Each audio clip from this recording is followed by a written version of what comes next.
And welcome to the React Show. It's going to be a really fun one today. React is coming out with a new release.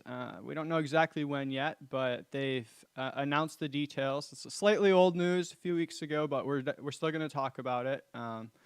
Yeah, so that's exciting. We we are, well, I am Thomas, and I'm with my co host Austin here with Owl Creek, High Performance Hello. React Consultancy. Yeah. And I see on my show notes here, I'm supposed to talk about this high performance React book that we recently published.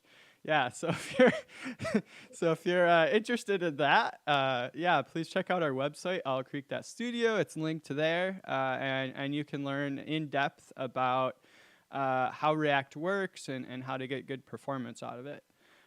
We also set up an email address so you could send us feedback about the show. So the React show at owlcreek.studio would be the place to do that. You can send us questions or feedback. And we're also excited that today will be the first show. We do a little Q&A at the end from one of our listeners. We had a question to go over.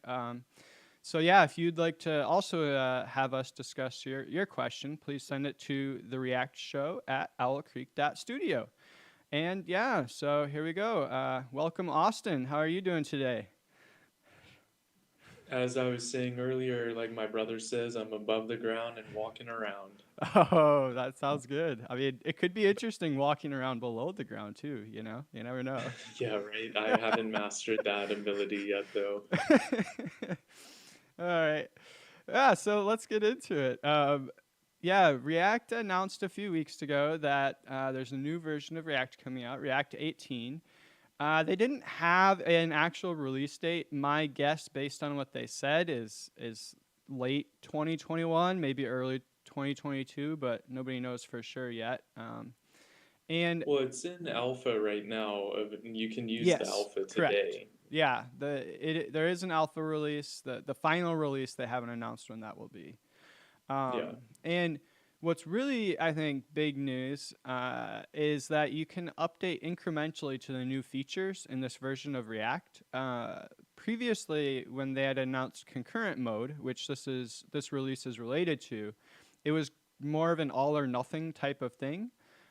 They've sort of broken it down and made it a lot easier to incrementally adopt some of these new features, which I'm excited about. I think that's always almost always a preferable approach. And I know from reading what they wrote that a lot of people are also excited to be going that route instead. So that's cool. Well, that's one of the things I like about React in general is they kind of did that with the entire hooks paradigm as well. Like you didn't have to use them, but you could bring them on board if you liked. It makes this library become even more and more attractive to use in our field, which I'm a big fan, and I'm glad that this is also taking that same route. Yeah. It's always a trade-off because it can be slower to develop new features that way. And so if you're trying to keep up with the Joneses, the other competitors to React or whatever they might be, that can be challenging. But I think there's obviously things missing from React, but I think in general they've struck up a good balance, and it definitely makes it way easier as a business to adopt something when you can just keep using it for a long time, and they're not going to just drop whatever feature you're on next year. Huge benefit.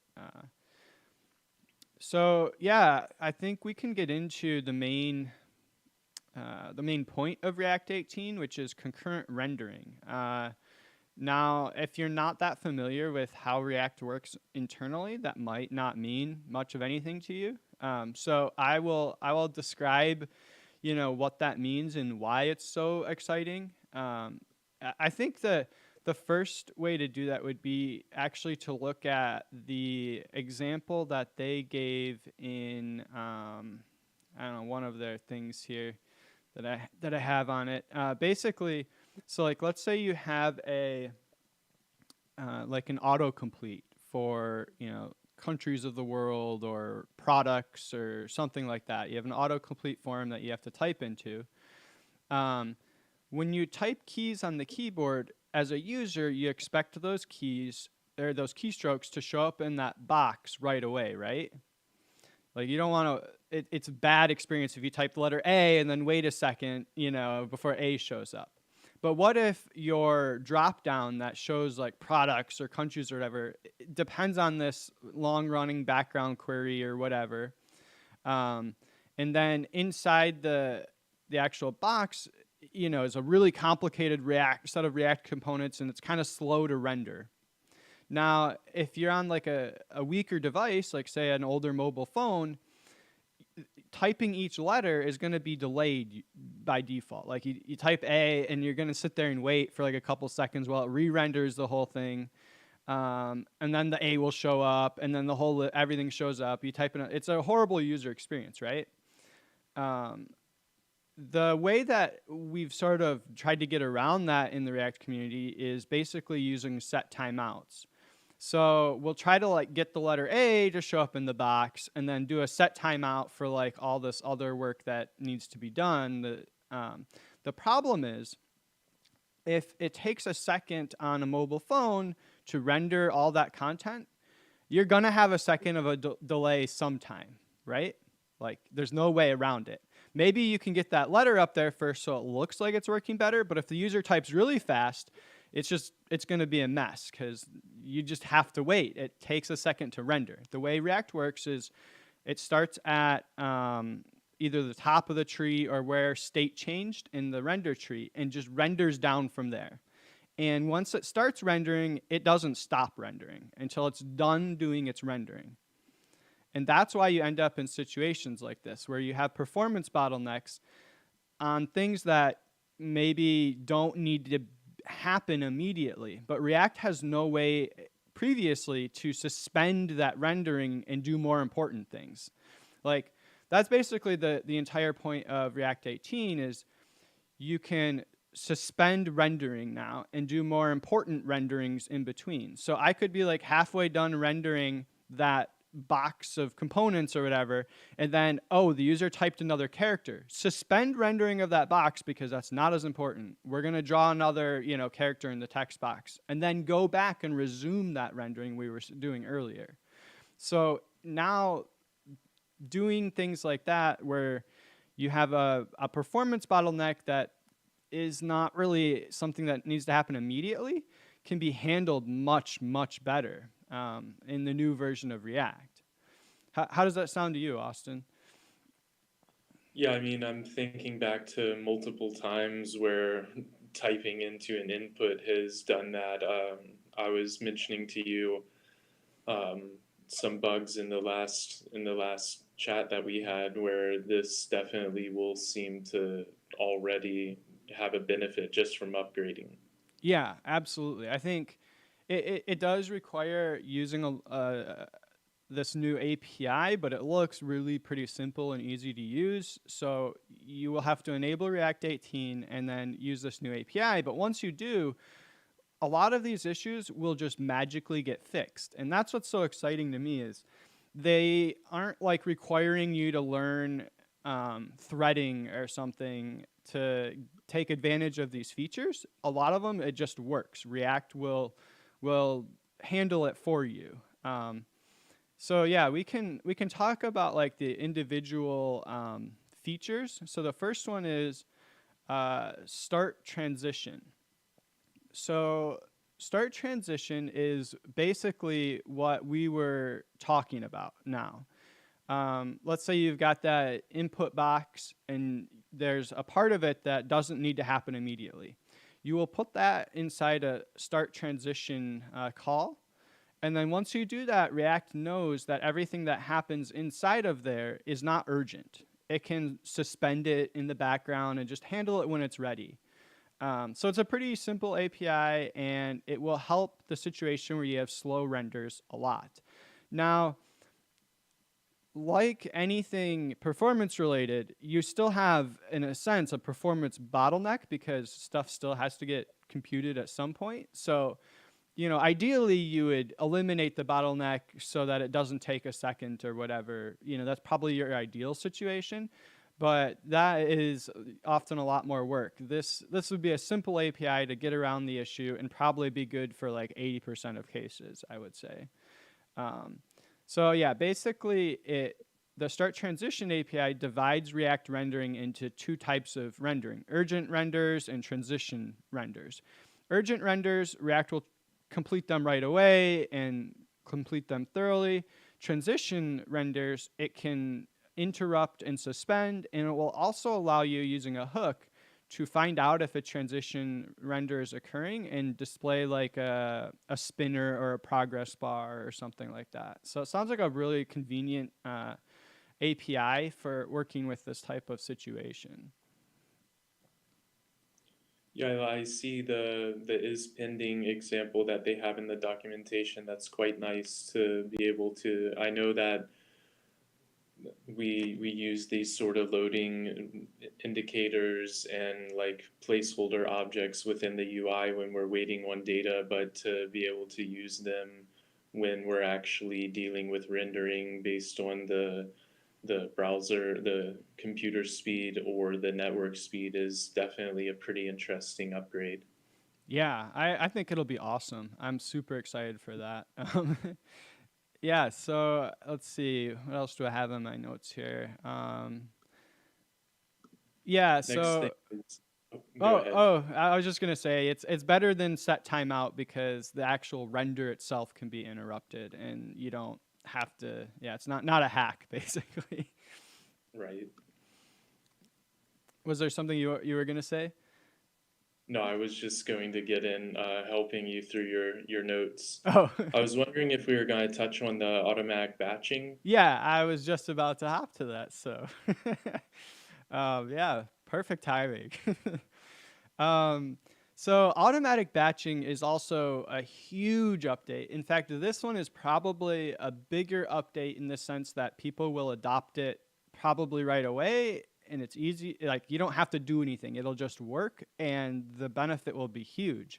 So the whole point is like, uh, say in React you make a state change. So if React did no batching at all, and you made three, like let's say you have, I click a button, it hits an event handler, right? And in my event handler, I have three state changes. If React did not do batching, each of those state changes would have a render in between each of them. So state changes, React renders your component. State changes, React, and that would be kind of really sucky performance if you do a lot of state changes. And it can also be weird because maybe you'll get your component in a situation where the state doesn't really match up because you were trying to change all that state at once. Now that's kind of bad design on your part. You should, if you want state to change at once, you should change it in one call, but basically nobody does that in React unless they use reducer or something like that, and it's not as common. But yeah, currently in React, if you have an event handler and you have multiple state changes, React does batch those together. So it will only re-render your component once. Now, what if you need to make a background like API call, or you have a callback, or you do anything else that delays execution in some way or whatever from this event handler? Now, all of the state changes and stuff that happen in that bit of code are not batched. And so this is definitely an issue that you'll see a lot with like hooks and such, where things change and you have networking calls.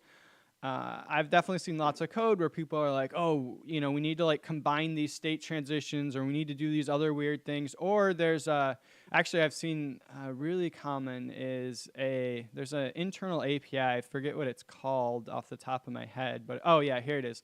Unstable batched updates. So you'll see this a Yeah. lot in the code, which is basically telling React like, yeah, batch these updates. And it's hacky and obviously unstable and undocumented, but people use it all the time. With Real quick on that, you said like if you have something that pauses the flow, like a server request, does that also include async await? That's a good question. I would need to dig into it more to find out if that does. I think if it's still in the event handler, it would batch them, but I'm actually not positive. That's why Okay, I was kind of hedging my statement there because I wasn't sure. I'm sorry. No, it's a great question. Yeah, thank you for bringing it up. It's Well, I'm looking at the example and it shows that like if you handle a click and within the click you fetch something and then you add a then statement to that promise return, mhm. that in 17 the state Ah, updates within that are not. So that that being said, that is like a promise, right? So yeah, I that would answers our wonder if question. Yeah. So that means anytime you do async await, it's not batched, which right.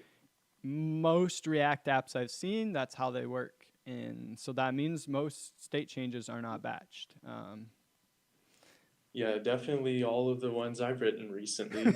Yeah, so And that's I wasn't aware of that. I didn't know that was a caveat, so that's good to know. well, that's the bad part about the current version before 18 is it's kind of a unknown whether it's batching it really or not unless you really know these rules. Like unless Right. you really know them, you're not really sure, and it's kind of a mess.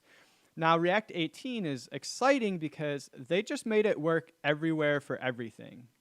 I mean, that is, I'm impressed. I don't know. It sounds impressive to me at least. That's fantastic. Now we can just, and I think that's the way it should be. You should be able to just use the API and have it handle things like this. And so I'm really super excited to see that that's how they implemented it. I was concerned they would, use that unstable, undocumented API instead and like require you to like manually batch things, which I think would be a very subpar solution. This is great. I'm super happy about automatic batching.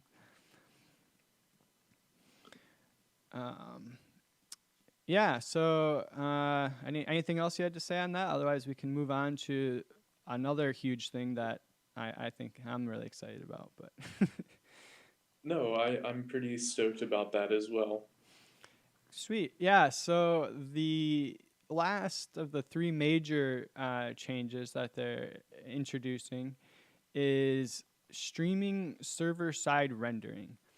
And this kind of combines the other updates and then adds more, but I think it's a really awesome piece of technology. I got to see how it works in practice. If it works well, this could, I mean, really revolutionize how we write front end code, or at least how it functions.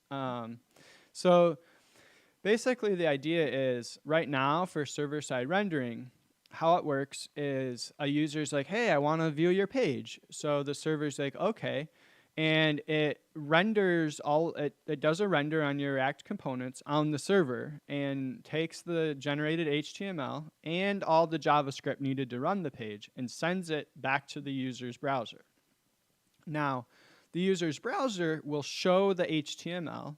So the user, it's great because the user gets more immediate feedback. They can see the content, but they can't interact with it yet. They can't interact with it until it's hydrated. And hydrating depends on the JavaScript getting loaded, and then React will go through and basically do another render, except attach the output to the existing DOM elements instead of creating new ones. So it's more performant when you load and the user gets to see something right away, but it's also subpar because let's say you have a big, server side application, or you have a big React application rendered on the server. There are things to like split up bundles and stuff, but generally a very large portion of your program it has to be rendered on the server. And let's say you need data from like a database or another API or whatever, you have to wait for all that data to come in before you can complete rendering on the server, right? Like you can't, like it doesn't allow you to just send back parts or whatever. So you have a bit of a slowdown there. In fact, it could be a massive slowdown if you have delays in some API or the database or whatever, before you can even generate the HTML to send back to the user. But now that you've done that, let's say you've generated your HTML, sent it back to the user has to wait until React hydrates the entire thing before they can interact with it. Even if they don't care about like the 80% that's below the fold or whatever, doesn't matter. React needs to hydrate the entire thing. So streaming server-side rendering coming in React 18 is really exciting because it basically allows us to split all of those stages into different chunks. So like in your code, you can basically like, I forget if it uses, I think, the suspense API. So you can basically tell React, hey, this chunk of code is, can be delayed. You can load it later, right? So like maybe your header and your main nav bar and the first, input or whatever, you want to be done right away. But then you've got like comments or something, that aren't as important. In the old way of doing it, you still had to render the comments component and get all the comments, or like manually like only load comments on the client side or whatever, like if you wanted comments to not slow down things. In the new one, you can just put it in suspense, and then when React is rendering on the server, it will actually not depend on that part being rendered before sending HTML back to the user's browser, which is amazing. So now you can just send back the important stuff right away, and then React will actually stream the updates as they come in. So like, let's say comments takes 10 seconds to load from the database. When that 10 seconds expires and React gets that data, it will then render on the server your comments and send them to the browser. And then on the browser side, React will be like, oh, cool, I got the comments component now. I'll hydrate that. And so this basically allows you to, it should allow you to massively cut down the loading time for React applications and make it so that the time to interactive, when the user can actually interact with something, will be much, much improved if people actually implement this well in their application, because then the user can start, they don't have to wait for near as much to get loaded. Yeah, from what I see, it's not only the parts that are wrapped in suspense, but anything that you also use the lazy load in React for Yep. will also be piped. And it looks like the changes are pretty simple to make on the server side. Yeah, it looks great. Like I'm super happy with the API. I don't. I'm like kind of like this is to me it sounds like a pretty difficult thing to do well. So I would want to see how the actual implementation like works out. But I guess given Facebook's current history with React, it'll probably be good. Um, Yeah, they're doing all right. yeah, yeah. I'm super excited because like I mean, I know I'm also interested too. Like, so I often use Next.js, and work with people that do, and it sort of tries to do some of this stuff, but it has kind of its own APIs. So I will be interested too to see how well systems like that are able to adopt this new architecture, because it would make a big improvement for Next to use this, but maybe it's difficult for Next to integrate it. I don't know. That a little bit that's my concern with my next projects is like, am I gonna have to wait 3 years to see these advantages? Like I don't know the answer to that, but definitely something I've been thinking about. Yeah, it brings me back to an old topic where we talked about like making sure you bring in libraries and you know what you're dealing with in the long term by bringing them in. And we're like building frameworks upon frameworks now, and it definitely, yeah, brings into question things like this, like how will it all work out in the future.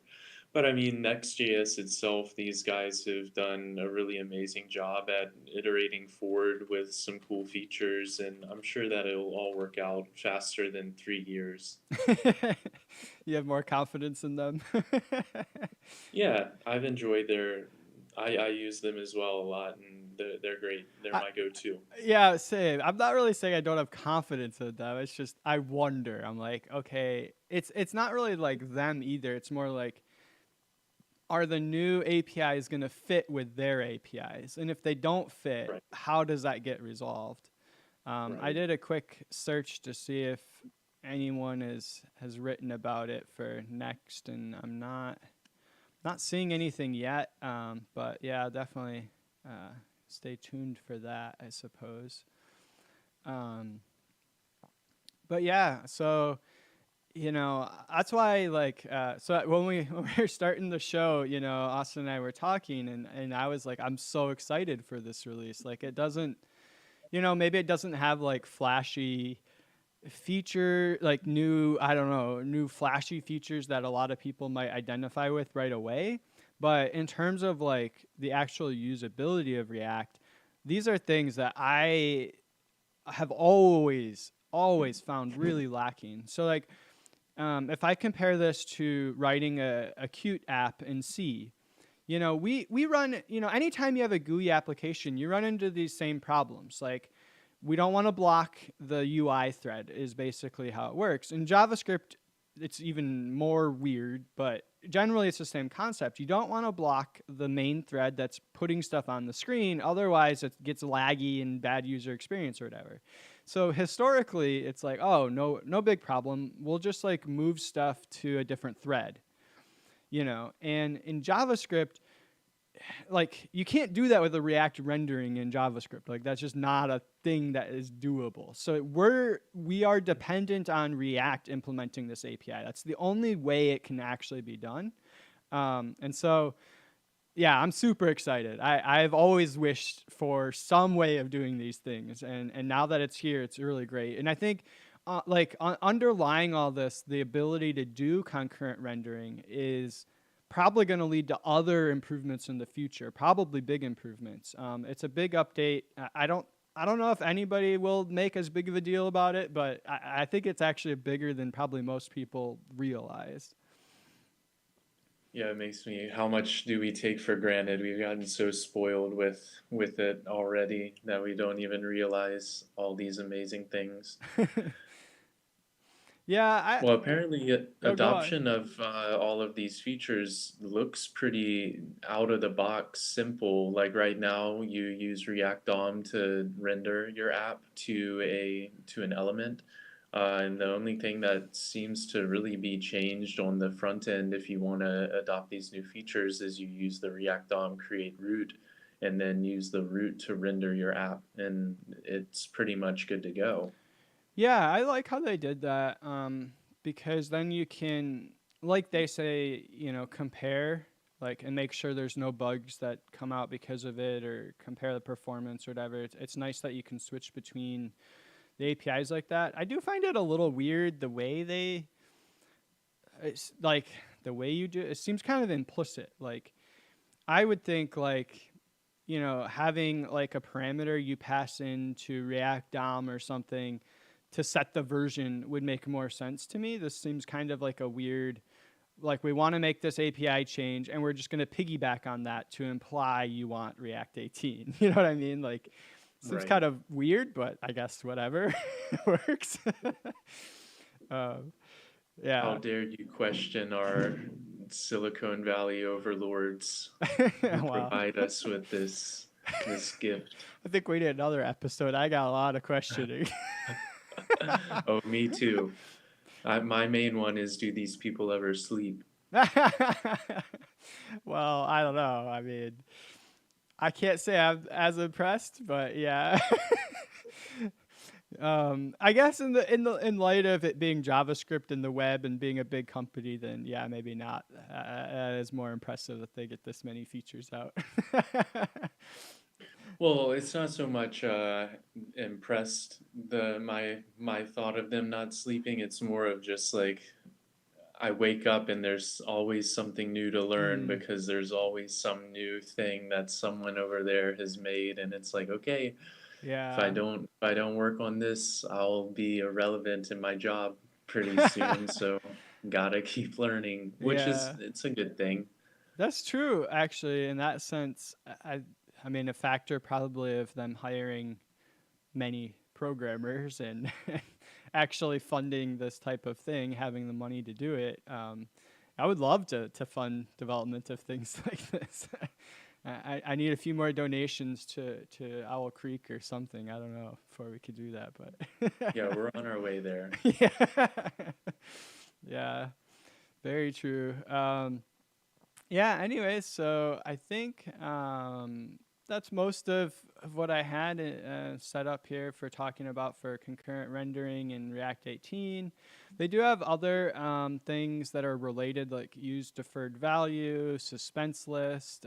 So if those sound interesting to you, you can look them up. It's also, like they say here, it's all these changes are powered by cooperative multitasking, priority based rendering, scheduling, and interruptions, which when I read that, my thought immediately went to like operating systems, like schedulers for like CPUs and things like that, because that's exactly what they do. They make it so that we can run three programs at the same time on one CPU core, by using techniques like that.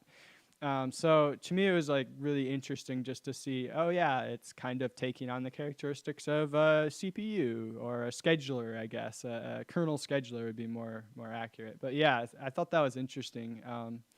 Well, we're Well, getting part of our me thinks that these people that are like developing these libraries, a lot of them started out perhaps with JavaScript initially, and they began to like they're kind of backwards or reverse engineering how programming and hardware and software in general work, and like rediscovering these paradigms from things that already exist and taking them into what is now being built to improve what is now being built. yeah, Seems to makes be kind of sense. the direction. Yeah, and I think too, it's like natural convergence as well. Like you run into the same problems, and so naturally the same solutions that we've done before that have worked well will be used again. It's just always interesting to me to see that convergence, though. I guess that's mostly all I'm saying about this. I find it interesting. Oh, it is very interesting. But yeah, so I think that's what we have for the main show today. And we did have a question from a listener, Marissa in Budapest. So they were asking us back, so in our second episode, when we were talking about debugging React applications, they're saying, can't rubber ducking be good sometimes? And if you're not familiar with it, rubber ducking is basically means like reading through every line of code, ostensibly telling a rubber ducky, what the line means, or someone else, basically. And so I don't remember exactly, how we were saying things in that episode, but I would actually agree. Rubber ducking is certainly something that I do. Okay, I'm lying. I don't do it that much anymore. I think I probably should. I used to do it a lot. I used to do it a ton. Like when I talked about printing off code, I would print off code and go through every single line and make sure I understood what it meant. And I think in that episode when we talked about debugging React apps, it was like, talking about how to do it like efficiently, like divide and conquer and stuff. And I think that's a good point. That's not maybe always your goal when you're debugging. Maybe your goal is to weed your way through it and figure everything out. Maybe your goal isn't to just solve it as quickly as possible and move on. And so I think, in general, rubber ducking is a great idea, and I think more people should do it, and I think I should do it more. I don't know what you think about that, Austin. Well, I think it got brought up because I was joking about a bad habit I have of I get stuck on something and then I use someone else as a rubber duck and I start typing out into the chat with them what's going on, and like 5 to 10 seconds of writing out what is going on, I am like, oh shoot, I should just delete everything I wrote because I just figured it out through the rubber ducking. So I think the main thing is I taught for a code school called New Camp at one time, and they during their education process they said try to like there's like a three-step process for rubber ducking is like first try to rubber duck it yourself, then use Google to see or any other search engine, preferably Google. I haven't had any luck with like DuckDuckGo. DuckDuckGo on That's all I've finding. used for like 10 years now. Can Anyways, you find the good software it's like better than Google. It's been better than Google for a long time. That's why I use it. I need to start using it, I guess. Sorry, go So on. using DuckDuckGo, maybe they'll be our first podcast sponsor, right? Um, and then after you've already like at least put in some effort on your end to try to understand, then you can bother someone. So that's the only thing about rubber ducking with a human being that I have to say is like don't just assume that that person is there for you to just like fire questions at without having put in a little bit of rubber ducking on your own. Yeah. I mean, depends on my mood, but I don't always mind if people just start firing questions. um, Well, yeah, you got me into the habit because I always know that if I ask you some questions, you have something good to say, and I learn a lot from you. So you spoiled me, that's for sure. I don't know about that. I really like that because it forces me to get better at jumping into other code and trying to actually understand it. So that's why like I purposefully don't discourage people from doing that, even if it's like so-called interrupting me from whatever I was working on. What I found is that type of thing is really like forcing my brain to actually understand the code versus like if I'm just like coding, I might be lazy and I'm like, I'll just like add my code here and I'm not gonna like read through everything and try to figure it all out.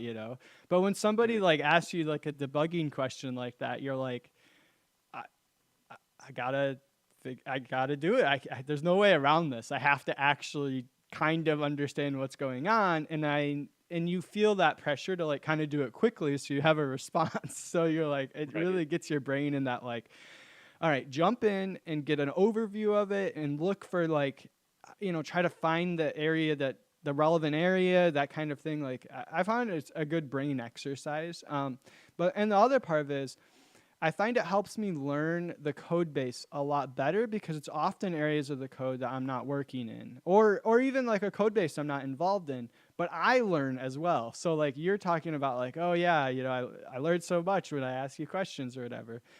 I learn a lot when you bring me this code because I'll be like, oh, I actually didn't know that's how this worked, or I didn't know what was going on here. Like I learn a lot as well. So I like it. Well, I'll remember that for the future, and I will not refrain from reaching out. Sounds good. Um, yeah. So if you want to, have my opinion on those kinds of things, and work with us, hit us up, at Owl Creek Studio. We'd love to work with you. And if we're working with you, feel free to send me debugging questions. Happy to take a look. Well, I mean, on that topic, we did just expand our offerings on the website to go over the bottlenecking services. Do you want to go into like the three steps that we offer there and what's available for potential future clients? Yeah, I mean, it's something we've had available and have done, but I just added it to the website. Basically, if you have a performance bottleneck, we'd be happy to take a look at it. We have a 3-step process. The first two are just a flat rate to diagnose and then find solutions. Yeah, so if you want to know more about that, again, at Owl Creek Studio. Yeah, is there anything else you wanted to say about that? Yeah, and also check out the ebook there. You can sign up for the email and get the copy of the ebook, the high performance React fundamentals. And if you have any feedback or questions or thoughts, it's the React Show at owlcreek.studio. We'd love to hear from you. Yeah, that's a great way to end it here. I hope everyone's enjoyed the show. And yeah, we'd absolutely love to hear from you. If you have, criticisms or questions, hit us up and let us know. Hope you have a good rest of your day.